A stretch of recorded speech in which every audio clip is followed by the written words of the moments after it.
Signing transfer portal wide receiver Nick Marsh gives Notre Dame a leg up to win the 2026 National Championship. Locked On presents The Portal, the daily podcast covering college football recruiting and everything NIL. Part of the Locked On Podcast Network. Your team every day. To the Portal Podcast, where you get your daily recruiting, NIL, and transfer portal scoop. I'm your host, Brian Smith, longtime college football recruiting analyst. Thank you for making the Portal Podcast your first listen each and every day, right here on the nation's #1 podcasting network, Locked On. Today's show is brought to you by FanDuel, and if you want to stay in the middle of the NFL action, head over to FanDuel.com and place your live NFL bets all the way through the playoffs. Today's show is going to talk about Notre Dame throughout, and it's going to be a little bit of everything regarding the portal. And at the end, something that a lot of people ask me about, and it's even discussed among fans of all kinds of different teams. What is Notre Dame's NIL situation? I'm going to break down why it's different now, and it is still evolving a little later on in the show. We're going to talk about the key positions that they need to hit if they want to compete for the 2026 National Championship. But we are going to start with Nick Marsh, the star wide receiver at Michigan State, who has entered the transfer portal, why he can be the difference for Notre Dame to win the national title. The Irish are going to lose Malachi Fields, and that's a big loss. 6'4", 220-some pounds.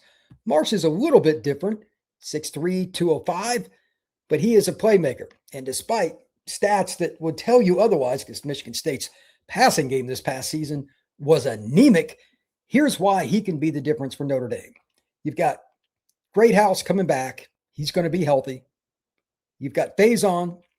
You've got a very talented group of players at tight end that are younger, including Mr. James Flanagan. You've got some guys coming up. Cooper Flanagan. You've got a few other guys back, Washington, etc. there. Running back room, despite losing Jadarian Price and obviously Jeremiah Love, is still loaded. And CJ Carr, and arguably the nation's best offensive line in terms of totality with talent, is in South Bend. But a boundary receiver is its own entity. Nick Marsh can play that, or he could play flanker, he could play slot. Notre Dame is allegedly very much involved. And if he's that guy, then you don't have a weakness on offense. You can't pick a spot. You're like, we'll just back away over here, focus our efforts on the run game, whatever it may be, put an extra defender in the box. And on the screen game, he can help with blocking like Malachi. He was really good at that. But this is a big body guy that makes special catches. Here are the numbers for him, just for the sake of argument this past year. And Michigan State certainly force-fed him the ball, targeted 97 times. Keep in mind, Michigan State was awful. Only 58 receptions out of 97. That shows you how poorly they executed. 59.8% of his catch or times he was targeted or catches. That's pretty low for somebody that's going to be a pretty high draft pick. 662 yards, 11.4 yards per reception, and 6 TDs. That's okay. But this is the one that shows me how bad Michigan State was and why it's hard to grade just based on his numbers. A stat that I love, and it shows whether a team is or is not doing well, is depth of target. For a stud receiver, you should hit well over 40% on passes that go 20 or more yards before it touches anybody, offensive or defensive player. He caught 3 out of 17. This is a freak. So again, Michigan State is terrible. He hits 17.6% in that category.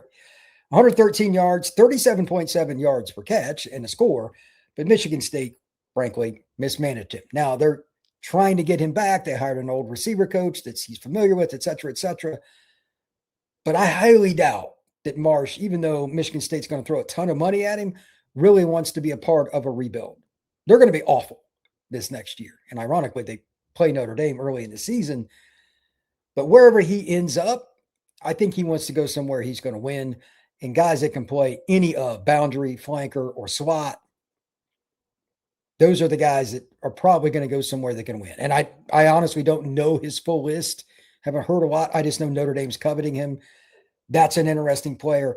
But if the Irish get him, again, Faison, Greathouse, running back room, Aneyas Williams, etc., they've got plenty of guys. And you got CJ Carr. This offense will average over 40 points a game next year. It could be closer to 50 because their schedule is garbage. USC jumping out. And no offense, I don't think BYU is going to do much against them either, even though it's at Provo. Notre Dame should be the team that runs the table next year. The schedule is falling apart. Michigan State's terrible. UNC on the road, maybe, etc. But how many teams will they play that have the receivers and the running backs and all that to keep up with Notre Dame scoring? Probably not many. Miami's the one exception. They could definitely lose that one. But outside of it, and it's at South Bend, there's no team that will be on the schedule that has Notre Dame's talent. You put Nick Marsh in that mix, it's going to be really, really hard to beat Notre Dame next year. So if you take nothing else from this pod, Nick Marsh is the guy, in my opinion, that changes things. But positionally, he's not the most important. And that's where we're going to go next here on the Portal Podcast. What are the key positions overall? It's a little bit different. It's for an odd reason. We're going to talk about that next here on the Portal Podcast. Today's show is brought to you by our friends over at FanDuel. NFL Sundays move fast, one big play, and suddenly everything feels different. That's what makes live betting with FanDuel so exciting. You're not just watching the game, you are reacting to it in real time. With FanDuel, you can place bets as the action unfolds, every drive, every momentum swing, every highlight moment. Live betting is best when the game starts to shift, a receiver gets hot, a defense tightens up, or the momentum flips after a big turnover. FanDuel lets you jump into the moment whenever something happens in that particular game. Live spreads and money lines will adjust as a player or a score changes. Maybe it's a player that gets hot as a defense player and just takes away the opponent's best receiver. Again, player props, money lines, all that will change as the action unfolds. And as we get to the end of the NFL season, I expect some of these to be really, really interesting. Take your efforts over to FanDuel.com and place your live NFL bets all season long and through the playoffs.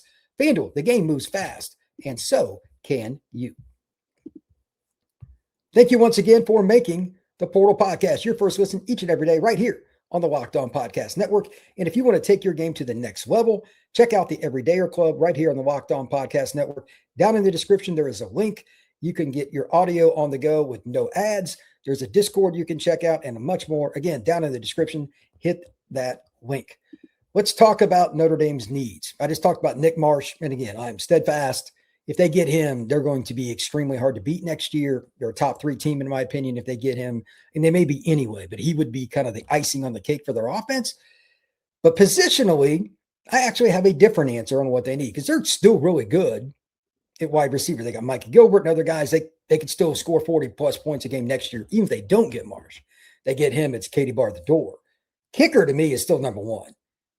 What on God's green earth was that Boston College game and a few others that Notre Dame had? Like, their kicking game, I've seen a lot of high school teams have better kicking games than Notre Dame had towards the end of the season, like literally, high school teams.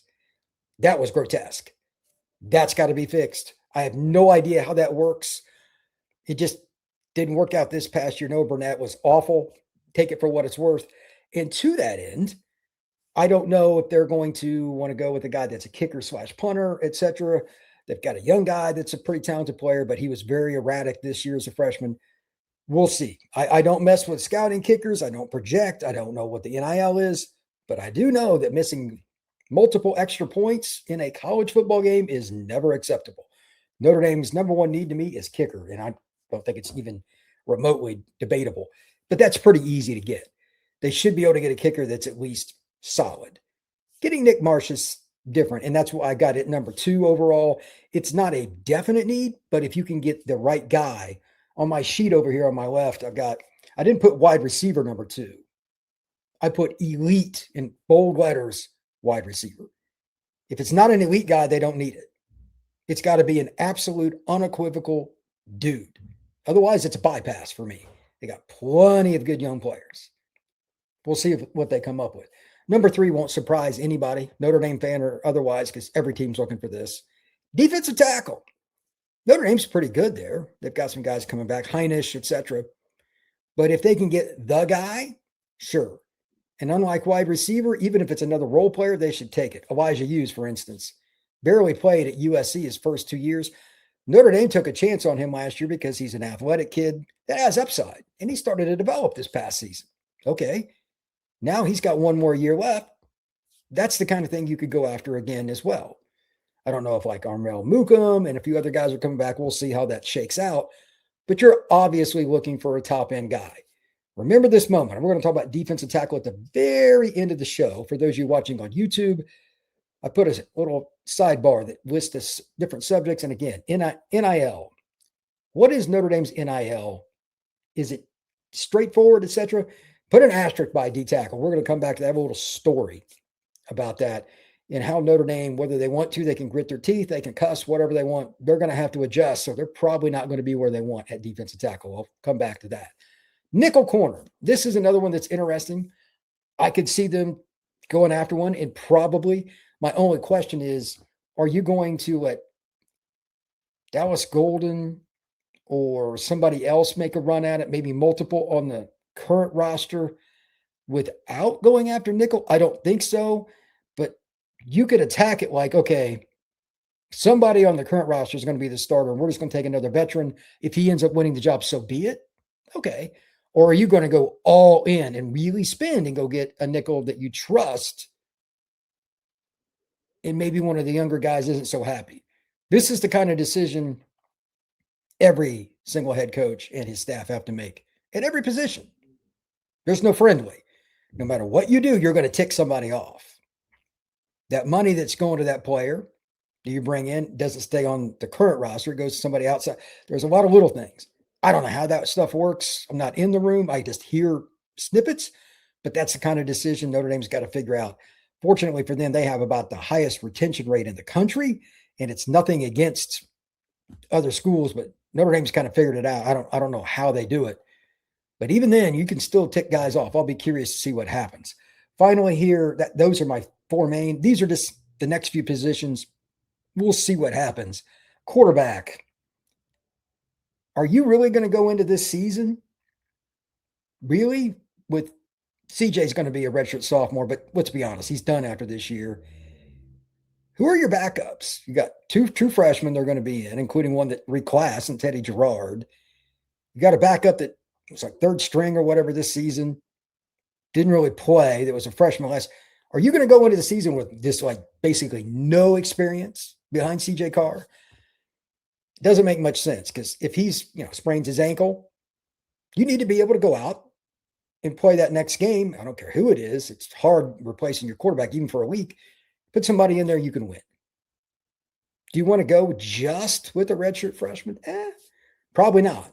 But again, it's just like at nickel. How is that going to impact the quarterback room? I have no idea. Every situation is different. So maybe you take a guy that's a solid MAC player that you can get by for a game.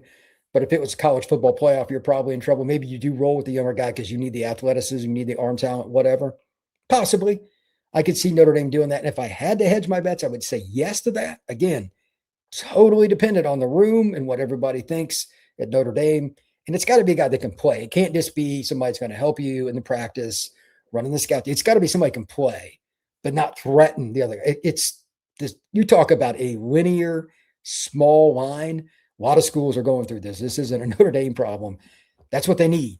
Their quarterback room is messed up because Carr won the job as an underclassman. The two guys that were older are transferring. It is what it is. So we'll see what they do. Now, this is another one that's kind of iffy. I put an asterisk by it. Running back. You lose two elite guys. A lot of people outside of the Notre Dame realm are going to say, well, obviously they got to portal. No. They don't have to portal. Their running back room is ridiculously talented. They've got multiple young players that are really good. But one of them, this is where I put the asterisk, tore his ACL before the beginning of the 2025 season, and that's Kedron Young. A lot of people thought that he was going to be the dude this year. Well, where's he at? Tore his ACL. I have no idea. And he's a big back, 235, 240. Aneyas Williams was the third back this year. I assume he'll be the starter. They've got another young freshman, et cetera, and they got two studs coming in. They could just call it a day. But is there a situation they bring in somebody else? Possibly. Running backs go down like flies. And again, part of this decision is probably based on where they think Kedron Young is. I have no clue. That's a Dr. Kedron Young and his family and Marcus Freeman conversation. You'll find out based on what Kedron does or does not do during spring ball. But you got to make that decision now. This is where having one portal window becomes very interesting. January 2nd to the January 16th period, you can enter your name in the portal. You do not, however, have to make your decision, but that's the time you enter. So if you go through spring at any position, really, and it doesn't work out, there is no second chance. So you got to guess a little bit based on where Kedron's at, where some of the other young players, are we going to be able to go into the playoff with this group next year and make a run? Again, I don't know what they're going to do, but I could see them just punting on the idea of the portal running back, but depends on where the health is of Kedron and some of those other guys. We'll see. Tight end, this is another one. James Flanagan's a young guy. Ian Premer, they've got young, talented players. Who's going to be coming back that you feel great about, though? Because they lose Eli Raritan. That's a really good football player. He'll be in the NFL for quite a while. Ty Washington's back. But this isn't a typical Notre Dame room because so many of their guys have been injured over the last few years. It's ridiculous. It has just been decimated. Much like the Kedron Young situation, if they go get another tight end, I think part of it is, okay, not only do we have talent, we have healthy bodies. That's got to be a checkbox they figure out. Does that happen? I really don't know. But like everybody else, you've got to make that assessment. Again, January 2nd to 16th, that's the portal window. Everybody gets in. You're going to be done with all that before spring. Like every other school, Notre Dame has to make that prediction. And maybe it's just a backup tight end or a blocking guy, but their red zone offense, their short yardage stunk this year, even though they had two of the top 3-4 running backs in college football, because their tight end room wasn't that great. They might go get a tight end that's at least a big blocker, a 6'6", 265 guy. Wouldn't be surprised. 3 tight end sets, 4th and 1. Sure, I could see that. When we come back, how good is Notre Dame's NIL? Game time. There's nothing like college football season. Tailgates, packed stadiums, and being right in the middle of the action. The energy, the bands, all the moments that you remember forever, but actually getting tickets, that can be the most frustrating part of the entire game day experience. All the logins and the prices jumping out at you at checkout, it can be frustrating. That's why Game Time gives you the advantage, you, the fan, instead of somebody else. It's the easiest way to unlock amazing college football deals on tickets and the experiences that come with them in just a few taps. I personally just got tickets not once, but twice to basketball games, and it's really, really easy. Click on a game or type in the name of a team, whatever it is. Click on the game, find the seat. It'll show you a picture of the arena. You click on the seat. It shows the price, same price you'll get at the end. And you just see what you want from that. It'll show you the seat view right there. As soon as you click on it, hey, I like this or I don't. Find another one, whatever you want to do. It's very simple. I was in and out in 5 minutes to get my tickets. So take the guesswork out of buying college football tickets with Game Time. Download the Game Time app, create an account, and use code LOCKEDONCollege for $20 off your first purchase. Terms apply. Again, the code is LOCKEDONCOLLEGE for $20 off. Download the Game Time app today. All right. What is Notre Dame's NIL like? Is it steady? Is it consistent? Does it evolve or is it reactionary? There are a lot of questions that I've even had about Notre Dame. And when the whole NIL thing started, they were behind. They did not like it. They didn't want to tick off players on the roster, paying recruits more than guys on the roster make it, et cetera, et cetera. They've made a lot of adjustments, but now everybody's back to ground zero. What do I mean by that? Before I can answer the NIL question for Notre Dame, I got to make a baseline, and I'm going to do this on about 50 pods. Everybody's cutting back. Recruits that come in, if they don't play and they got a pretty good number out of high school, that number is going to get renegotiated, and you're going to see a ton of big-time freshmen hitting the portal. They're going to be mad. Parents, etc. They're not going to spend money on guys that are depth pieces. Georgia, Notre Dame, Ohio State, Texas, whatever. The elite programs, you're going to see guys that you're like, oh, I don't want him to leave. It's all NIL. So how does Notre Dame adjust to that? We're going to see. But it has improved. Notre Dame does not like paying a bunch of money up front. I get that. Georgia doesn't like doing that. Several other schools are some exceptions. D-line, I promised I'd get into D-line. I'll talk about that secondarily here. But this is a different Notre Dame than it was even a year ago, 2 years ago. It's astronomically different. And there's a chance you're going to see some of that, both with the portal and recruiting. Here's my take. because everything's really happening in real time, like leading up to the week of Christmas, going into the whole transfer portal situation. Notre Dame is different than about anybody else because they have such a small need. So I think this year's probably a bad year for all this change to happen because everybody, look at Auburn, they've cut a bunch of guys out. They hit the portal because they didn't want to take the pay cuts, etc. Will Notre Dame do that? I doubt they'll do quite as much like Auburn. Auburn's not in the same spot roster-wise Notre Dame is. But at the same time, you're going to have to overpay a little bit here and there to make it work. So I'm curious to see what Notre Dame will do. And that brings me to what I promised, defensive tackle. Whether high school or the portal, there is a very simple theme with defensive tackle. It's the same with offensive tackle. Notre Dame's just fortunately one of 2 or 3 schools that doesn't need them in this cycle. Either you overpay or you're going to be left out completely. Let me define overpay for you. 2 cycles ago, I'm not going to name the school or the player, there was a guy that was a solid defensive tackle in the SEC. He made $300,000, something like that, at the school he was at. Played a lot, but he was an underachiever. Big guy, the body, like you look at him, you're like, that's what we want. Just wasn't that productive. Had 1 year left. He was offered $500,000. Keep in mind, this is 2 years ago, as a backup to a school. That same player now would command well over $1 million. Notre Dame does not like doing that. At some point, you got to grit your teeth, stop cussing about it, and do it anyway. Are they going to spend?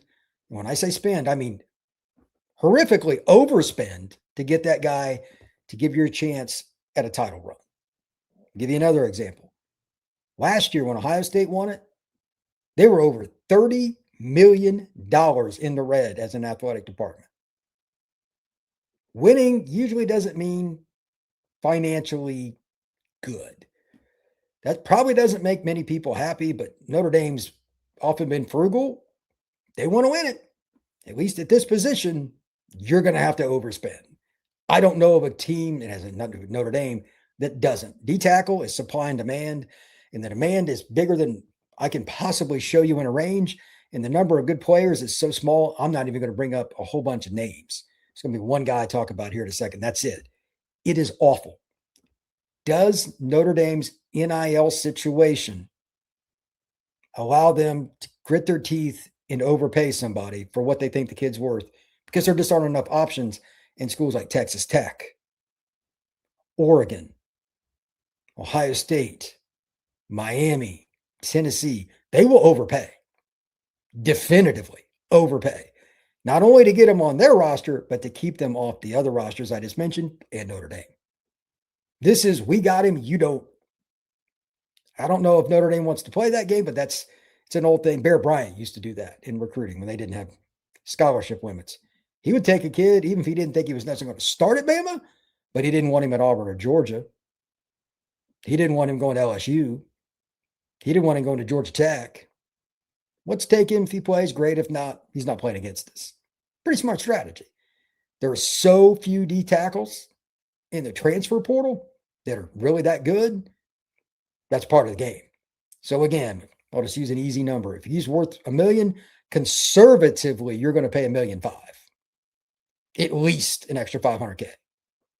That's just the way it is. I actually had a guy that I spoke to the day before I did this pod, knew this a little early. He told me Notre Dame won't pay. He doesn't like Notre Dame anyway, but he's a guy that's like, I don't think they'll pay. He's got a big-time D tackle. He doesn't want Notre Dame involved. I thought that was interesting. That's not a good spot to be in. This is somebody that's deep in the NIL game with recruits and transfers, etc. But again, everybody has their opinion. They've got to prove it. They have not done that yet. Maybe they don't want to mess up the locker room, whatever. But at some point, how much talent does it need to be for Notre Dame to get that ring? You're only going to get Carr for 1 more year. If Notre Dame doesn't overpay at D tackle this year, my opinion of what they're doing with NIL will definitely be mitigated. Thank you once again for making the Portal Podcast your first listen each and every day right here on the nation's #1 podcast network, Locked On. Please like and subscribe. And remember, you can take this on the go. You can get your audio downloads, Spotify, Podbean, Apple, wherever you get your pods. Take them with you in the Everydayer Club. If you don't want the ads, your audio can be ad-free. We will see you again soon here on the Portal Podcast.